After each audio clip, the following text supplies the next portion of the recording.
Exposing C-Log 3 can be sometimes daunting, but with a few tools and a good technique, this video is going to help you achieve that perfect exposure every time. But first, we need to understand why you even need to bother with C-Log 3 instead of the standard picture profile. Canon Log 3 or C-Log 3 as it's more widely known is a very powerful tool that gives you greater dynamic range and more flexibility when color grading in post. And in cameras like the Canon R6 Mark II and the Canon R8, you can only shoot in 10-bit 422 with far superior color resolution data if you film in C-Log 3 instead of the standard picture profile, which basically means that there will be less chance of seeing banding in skies or dark gradient areas of your image because there is a lot more color information data in 10-bit than in 8-bit. C-Log 3 is designed to capture wide dynamic range, which is great for high contrast scenes, but it also means you need to be careful with your exposure to avoid clipping. So basically, to truly take advantage of C-Log 3, you need to understand how to expose correctly, which is what this video is for. The methods that I prefer to use are zebras when exposing skin tones and in run and gun situations, and false color when I'm filming B-roll or product and so want to get a balanced and evenly exposed footage by exposing for middle gray. Cameras like the EOS R6 Mark II and most cameras that were released after the R6 Mark II usually have false color, so do check to find out. And to do that, the only thing that you're gonna need is a gray card, which is basically 18% gray. So basically this is middle gray that we're exposing for when we expose with false color or even zebras. The one that I have here is a very affordable one from Amazon and it's made of really durable material that won't break. And the back is also a white card that you can use for white balance.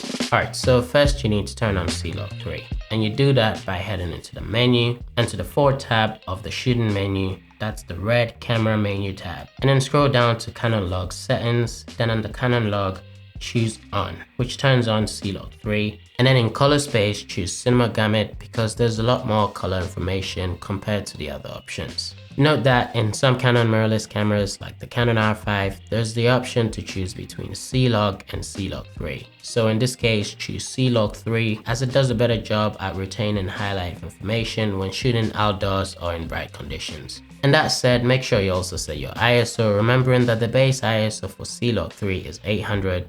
So technically that's the lowest you should set your ISO to. For talking at videos like this or videos with me or a person in the shot, I tend to prioritize exposing for skin tones using zebras. Zebras, as you can see here, are the black and white striped patterns that show on your video when certain areas of brightness in an image are within specific brightness levels or IRE range, between 0 and 100%. Zebras can be especially useful for accurately exposing skin tones and highlights. For my skin tone, what I found after a few rounds of testing is that targeting around 45% IRE works best for properly exposing my skin tone. And if you or your subject are lighter skin, you might want to target around 55% IRE. And by the way to set that up is by heading into the menu and then to the 7th tab of the shooting menu, the red camera menu tab, then scroll down to zebra settings to first turn on zebras. Then at zebra 1 level, set that to 45% if you have darker skin tone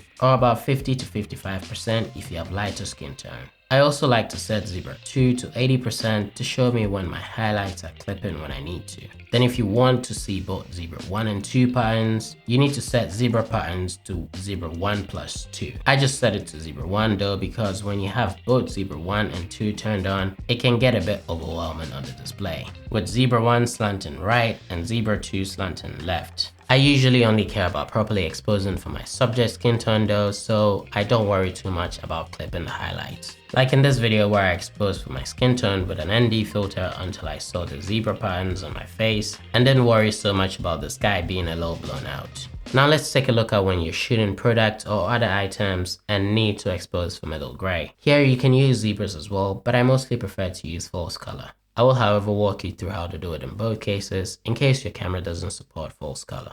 And in both scenarios, you're going to need this 18% gray card, which I've already talked about because it's the midpoint between black and white. So when using zebras to expose for middle gray, the concept and setup is quite similar to when exposing for skin tones, with the difference being that middle gray is approximately 35% IRE in Canon cameras. So what you technically need to change, and I'll explain why I say technically in a minute, is setting zebra 1 to 35% and adjusting your exposure. Or in my case, my light's brightness until I see zebra patterns on my gray card. And the gray card needs to be in the same position as where your subject is gonna be. I personally tend to like to overexpose middle gray by about 1 to 2 stops to prevent noise in my shadows, which is why I say technically. And this technique is called ETTR, or exposing to the right, which means that in my case, I leave zebra 1 level at 45% IRE, which is the same as when exposing for my skin tone, so I don't have to change anything.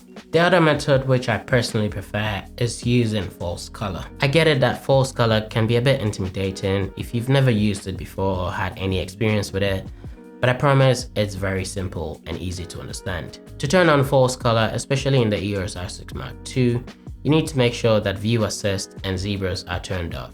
Otherwise, false color will be grayed out. The good thing that makes false color very easy in Canon cameras is that the false color index is built right into the menu. And according to that, we know that 18% gray is green. So since I like to expose to the right by 1 stop, that will be pink on the index. So I just have to make sure that I adjust my exposure until I see pink in about the middle of my gray card, where the most important thing in my shot is going to be. And that's really it with using false color.